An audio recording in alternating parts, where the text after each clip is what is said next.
Yusek, good morning. The Philippine Constitution Association or PhilConsa led by retired Chief Justice Renato Puno said na yung order po daw ng Senate na ibalik sa House of Representatives ang Articles of Impeachment para litisin si VP Sara raises grave constitutional questions and challenges the integrity of the impeachment process. Kaya nanawagan ang PhilConsa sa Senate na i-uphold ang constitutional duty and proceed with the impeachment trial in accordance with the Constitution and the rule of law. Ano po ang reaksyon dito ng palasyo? Ang bawat opinyon ng isang tao, grupo, ay iginagalang po ng Pangulo.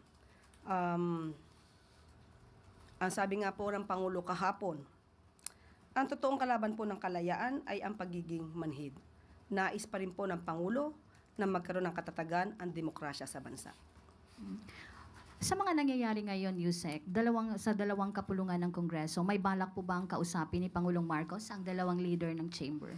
Actually, ang dalawa pong leader ng kapulungan, si Senator SP Cheese Escudero at si House Speaker Romualdez ay umaten po ng Venue kahapon. At naniniwala naman po at may tiwala ang Pangulo na ang anumang mga di pagkakasundo sa mga issues ay mariresolba ng dalawang kapulungan. Ngunit ang Pangulo po ay open sa anumang dialogo para po maisulong ang kooperasyon at ang katatagan po ng demokrasya sa bansa. Salamat, Yusek. Maraming salamat, Ann Soberano. Follow-up question, Maricel Halili, TV5. Yusek, magandang umaga po. Meron lang concerns coming from some members of the House of Representatives, particularly Representative Chua, na although nag-convene na yung impeachment court, merong ilang mga senator judges na lantaran na nagpapakita ng suporta sa defendant na si Vice President Sara Duterte, particularly Senators Amy Marcos and Robin Hood Padilla. What do you think of this? My opinion? Yes, ma'am. Sa batas naman po, sinasabi na kapag po kayo ay tumayong senator judges, dapat meron kayong neutrality. Dapat hindi bias. Sa ngayon po, harap-harapang ipinapakita ang biases. Sana po igalang nila ang taong bayan at magpakita naman ng konting kahihiyan dahil ang sinisilbihan nila ay ang taong bayan, hindi para sa iisang tao lamang.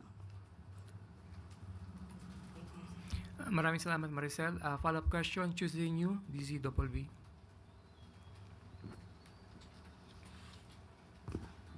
Good morning, ma'am.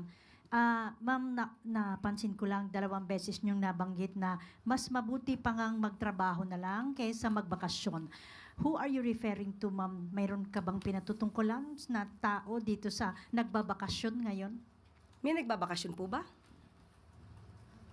Hindi ko po alam. Kaya ko tinatanong sa inyo. In general po, ang Pangulo po, aksyon, aksyon, at aksyon. Hindi bakasyon.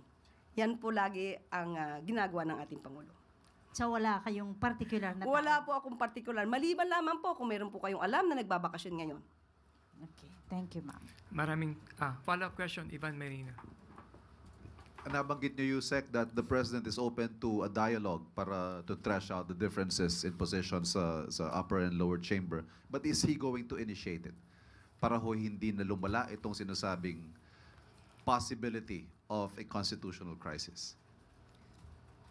Sa ngayon po, hindi ko po masasabi kung siya po yung mag-i-initiate.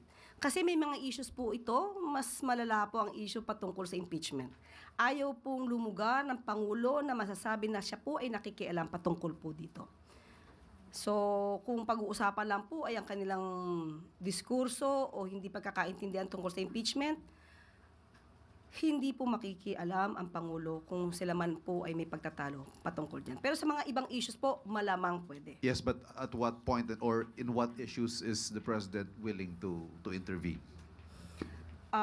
Depende po kung gano'n na po ba kalala. Kasi may nakikita po tayo, may pagtatalo po sa wage hike, may pagtatalo rin po patungkol sa Magna Carta sa barangay healthcare. So, tignan po, at i-assess po ito ng Pangulo, but still, the President is open for a dialogue. Salamat. Thank you.